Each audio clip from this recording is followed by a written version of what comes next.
A few ancient nuns' lives take a surprising turn when they encounter a handsome but disabled worker within their own convent. A defiant sister named Fernanda and the conference donkey appear from the woods as dawn breaks over Gie Fontana, Italy. When the rebellious sister finally shows up at the nunnery, Ginevra, the quiet one, starts asking around about her whereabouts during morning prayer. Fernando then chimes in to say that she was searching for the donkey because it had escaped the night before. The news causes the curious nun to speculate as to whether the animal passed through the gate or the wall. This, they pointed out, was not the first such incident. Not long after, Ginevra spots a fellow sister sporting an unseasonable black habit for the spring. The irritated nun responds that she left the previous evening and grabbed the first thing she saw to wear, not realizing that it was black. In a surprising turn of events, Gardener Luke Call walks by and cheerfully greets the devout ladies. Instead of returning his kindness, the sisters curse at him and call him a creep. After the service, Father Tommaso leads the nuns in a mass, and Fernanda and Ginevra are there to worship alongside their sisters. After Mother Maria questions the disobedient sister about her absence from morning prayer, the devout woman explains that she went looking for the donkey in the forest. The abbess complains that the donkeys keep getting away, but Fernanda promises that this time it won't happen. Meanwhile, Alessandra comes from a merchant family that supports the church, but the spoiled sister chooses to remain in the convent. She embroiders fabrics for the nunnery to sell as they sit by the window. She sighs softly as she washes her clothes and looks out at the picturesque mountain scenery, hoping that someone will come to her rescue. Ginevra and Fernanda praise their embroiderer for her integrity. The mischievous sibling attributes the needleworker's bad behavior to the fact that her wealthy father doesn't pay frequent visits.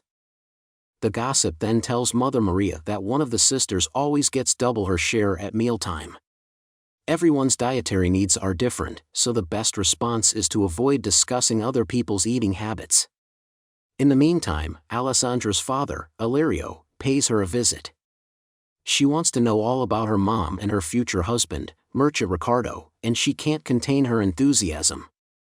The merchant responds that he, too, is concerned about the high cost of the dowry and that, between that and other recurring costs like their donations to the convent, he hasn't been able to cover it in full. After hearing this, the devoted daughter suggests cutting back on the church donations so she can move back in with her parents. But the shopkeeper says that cutting back on donations to the church would be bad for the family's name. He concedes that she wants to get married, but he thinks her passion lies in embroidery. The nun's response is to feel hopeless, as if she'll never be able to live the life she imagines for herself. Because of this, before bidding her farewell, her father offers some words of encouragement to boost her spirits. Alessandra walks with Ginevra and Fernanda after communion, and she asks them about her father's visit. The irritated female responds by lying and saying everything went fine. The gardener becomes annoyed by the group as they continue walking. The sisters retaliate with obscenities, insults, and even physical violence towards the defenseless males. They spit on him and accuse him of starving them to death. At the same time, Mother Maria helps Father Tommaso get the embroidered fabrics ready to sell in the marketplace. However, on his way, the priest is stopped by Lyrical, who announces his resignation due to the terrible treatment he has received from the 3 nuns in Louisiana. While the eloquent Lord Bruno and his disinherited wife Francesca dine on a lavish feast, the nobleman enthusiastically recounts the story of the girls, and Francesca subtly flirts with Musetta, the servant she is sleeping with. After complaining to her servant that her husband never stops talking, the wealthy woman spends the night with him. However, as their intimacy grows, the master hears them and rushes into the room. The man escapes through a window and quickly goes back to bed, where he pretends to be asleep. As soon as he realizes who he thinks is having an affair with his wife, Lord Bruno goes to the servants' quarters to give that person a haircut. When the old man leaves, the shrewd one clips the hair of his friends to throw off the nobleman. The next morning, however, Francesco grabs Musetta as he walks to the yard after breakfast and they have a passionate encounter, while the nobleman watches from a distance. He immediately gives orders for guards to give chase to the worker, who is trying to elude capture. The man runs through the forest and eventually reaches a body of water. Tommaso, the father, is drunk and stumbling around, trying to get the clothes out of the water. His car broke down on the way into town, and he had to materials had been spilled into the water after a car had overturned and tipped. When the servant found out about the accident, he helped the priest fix his broken cart. Father Tommaso, touched by Mr. Thomas's generosity, invites the two men to spend the night in the convent's tool shed. The servant admits his sins of adultery and sodomy to the priest over the course of dinner. He says he's sorry for his behavior and promises to change. He adds that his master has threatened to kill him if he ever learns where they are hidden. To assist the homeless man in evading his pursuers, Father Tommaso absorbs the sinner. Their new gardener is the result of an ingenious scheme he hatches. To avoid any trouble with the nuns, the man must pretend to be deaf and mute. The next day, the priest introduces Mozart to Maria, who has two mothers, as their new helper. The abbess welcomed him and then asked about the fabric sales. In response, the pastor makes up a story about how a band of thieves made off with all the valuables. Sister Ginevra approaches the new gardener with curiosity, asking him to explain the low sales. But all he does is smile and make gestures in response. When the new guy smiles at the spoiled sister, Alessandra and Fernanda take notice. When Mother Maria arrives, the defiant nun mistakes her for an intruder and threatens to kill her with an axe. In an effort to get the feisty Fernanda to give Masaccio a second chance, she explains the situation. When the stubborn sibling discovers this, she responds by covering her brother's ears. The abbess tells Alessandra later that some embroidery was taken. Disheartening. The tailor, in order to make up for their losses. To increase output by a factor of 2, the Mother Superior proposes recruiting a new nun. The sister is dismayed to learn that the new embroiderer is an elderly lady. Her frustration grows when her embroidery frame breaks. As Masaccio heads back to his workshop, Ginevra, the inquisitive sister, ducks and watches in shock. As Alessandra enters the gardener's apartment, she spots her, too. Inside, the embroiderer vents her frustration to the gardener by asking for his help fixing her broken frame. The nun expresses her dissatisfaction with the embroidery work and her desire to leave the convent. The men, however, who are acting deaf and hard of hearing, do nothing but fix the tool and ignore the woman's candid conversation. Sister Ginevra admits after Mass that she was too proud to share a turnip with her fellow nuns. She also says she's had some unchaste ideas, but that she hasn't acted on them. In her confession, Sister Fernandez admits she hid a turnip from her fellow nuns. Father Tommaso, recalling Geneva's confession, speculates that the nun may have overheard the rumor spread. The defiant female, however, insists otherwise. Sister Fernanda's explanation for being absent from morning prayer the day before is called into question by the priest, but she stands by her story that she was looking for the donkey. She tells him that he owes her gratitude for her generosity. Father Tommaso drinks sacramental wine with Mr. So that night to toast his successful first day on the job.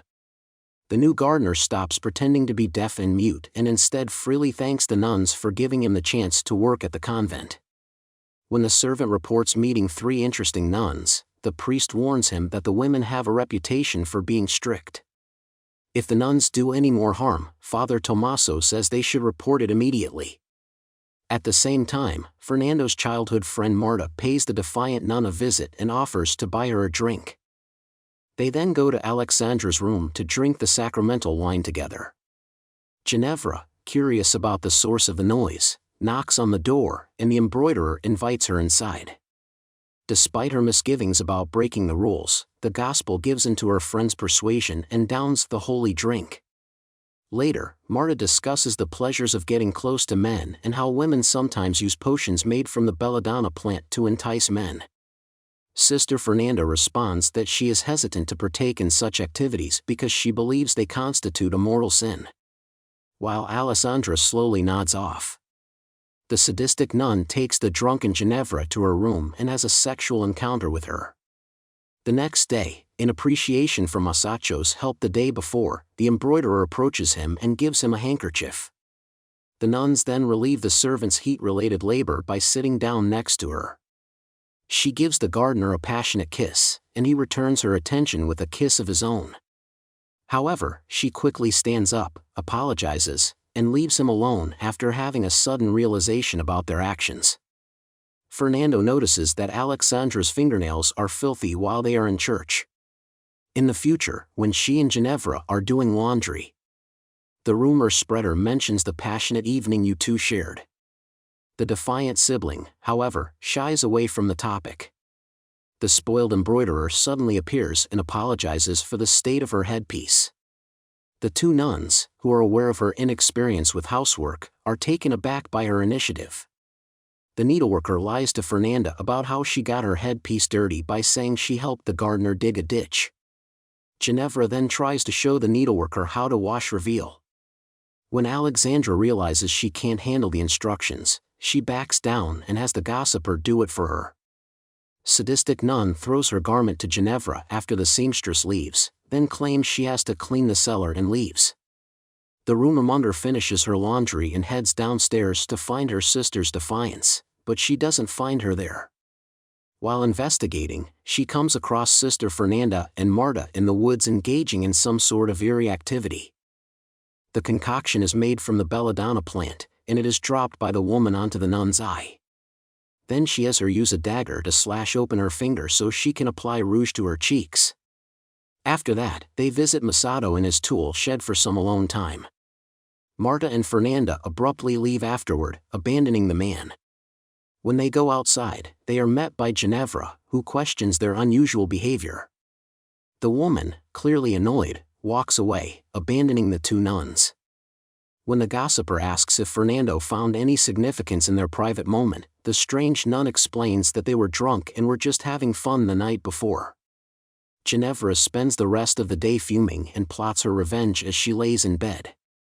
Meanwhile, Father Tommaso asks how Masacio's second day at work went, prompting the gardener to announce his plans to remain for the foreseeable future. Bishop Bartolomeo is greeted by Mother Maria and the priest upon his arrival at the convent. The next morning, Musetta, meanwhile, has an intimate encounter with Alessandra in the embroidery room. The gardener interrupts their private moment to say something before ducking under the bed when the abbess and the bishop arrive. Accidentally. When they leave the room, the man immediately says, "I'm out," and bolts out the window. While Mother, Maria, and Father were meeting with the bishop, Ginevra barged in and interrupted them with her muscles. In private, the abbess tells her that Fernando lied about the donkey escaping because the walls and gates are too high for the animal to have climbed over. She then demands that she, and not the defiant woman, be in charge of the animal's care. A brief while later, the rumormonger makes her way to the basement, where she, too, concocts a potion from the belladonna plants. After this, she bleeds from a cut palm onto her cheeks. At the same time, Alessandra visits the workshop to question Masaccio on his alleged inability to communicate. The servant initially maintains his guise as a deaf-mute, but when the nun threatens to expose his secrets, he finally comes clean. Before the gardener can give an explanation, however, Ginevra appears, prompting the embroiderer to hide herself in the he and the men to pretend to be asleep due to the hallucinogenic effects of the belladonna. The tattler starts to kiss the sleeping mosquito before remembering that she has a thing for females. When Ginevra hears someone approaching, she runs for cover in the hay, where she unexpectedly encounters the embroiderer. She begins to overshare, even revealing that she is of Jewish descent, which she inadvertently reveals to Alessandra, who overhears her. Fernanda, dressed head to toe in black, walks into the tool shed out of the blue. She then blindfolds and ties the gardener's hands behind his back. After that, she takes the conference donkey and they head off into the woods with him. Alessandra and Ginevra observe this and decide to sneakily follow them. As night falls, they learn that the defiant nun has sacrificed the servant at a witch's fertility ritual. Continuing to feel the belladonna's hallucinogenic effects, the gossip rushes forward in his robes to join the women dancing around the fire, pleading for forgiveness. Abound. Masaccio stops pretending to be deaf-mute and starts shouting for help. Marta and Sister Fernanda, however, wrap a cloth around his mouth in the mistaken belief that they have cured him and continue with the ceremony. right as Marta plunges the dagger into the gardener's heart. Ginevra lets out a blood-curdling scream, startling the other witches into action. After hearing this, Marta leaves Fernando with the servant and runs to the fire to comfort the terrified nun. Alessandra rushes to her fellow non-interest in an attempt to intervene and stop her from hurting Musetta. But she tells everyone the truth, and Masaccio has to defend himself. Ginevra hits Marta over the head with a stone, knocking her out just as the gardener is about to explain himself. Making the most of the current circumstance. When Marty's belongings and donkey are stolen, the two nuns return to the convent and give chase to the gossip. Ginevra goes around yelling that Fernanda is a witch and banging on doors. The bishop is consoling her when the accused nun, accompanied by Alessandra and Masato, arrives. The defiant woman categorically rejects her sister's accusations, setting off an explosive and emotional argument between the three sisters. Afterward, the enraged tattletale reveals the needleworker and the laborer had a romantic relationship. The embroiderer rebuts this by saying that the Gospel's protagonist also had a sexual encounter with the servant, experimented with hallucinogens, stripped off in front of the witches, and came clean about her Jewish heritage. When Bishop Bartolomeo hears this, he rushes to Mother Maria's house to apprehend the sinning nun, only to find that she is preoccupied with the pants on her head. The bishop is taken aback by the gardener's sudden decision to drop his deaf-mute act and take full responsibility. A few minutes later, Father Tommaso walks out of the door of the head nun, revealing his romantic involvement with her. The following day, Bishop Bartolomeo convenes a tribunal to punish Ginevra. He made her do penance by fasting for a whole year. When Alexandra's time comes, because he is friends with her father, the bishop is especially saddened by her behavior. In response, the embroiderer begs him to keep her secret from her father. After the Reverend reads Fernando's transgressions, the defiant nun rolls her eyes and shows no remorse. The abbess makes a public confession of fornication and an apology during Mother Maria's turn. However, she does look over at the priest and flash him a smile. After this, Tommaso was excommunicated from the priesthood by Bishop Bartolomeo and sent to the monastery of San Biagio. Meanwhile, Marcello is recaptured by the pursuers and brought back to the castle to face the consequences of his actions with Francesca. He's been locked up in the convent's dungeon while he awaits his fate. After that, a mass is held in the courtyard of the convent, led by an elderly priest. Three nuns relax in a grassy field. Ginevra abruptly offers an apology to Alessandra and Fernanda for the information she shared with them earlier. The rebellious nun then says she's sorry she hid her true identity. The gossip then begins to worry about Musetta, prompting the other two to come up with a plan to save him. The three nuns arrive at the castle that night and use a turtle carrying a candle to distract the guards long enough to unlock the cell and free the servant. They dress them up like nuns and replace them with an embroidered doll to keep them company in their cell. The nuns and their gardener make their way to safety through the woods afterward. Meanwhile, Mother Maria escapes the monastery with the help of a donkey and meets up with the fugitive Tommaso on the bridge. The couple ducks into the bushes, but they abandon the donkey. Fernando seems perplexed by the animal, but you make no attempt to encourage it to move on so that you can continue your trek. Once the nuns and gardener have left, the abbess and the ex-priest get up, kiss passionately, and then leave. If you like this video, you should subscribe to see more. To assist the channel, turn on channel notifications and leave a light on. We appreciate you staying tuned.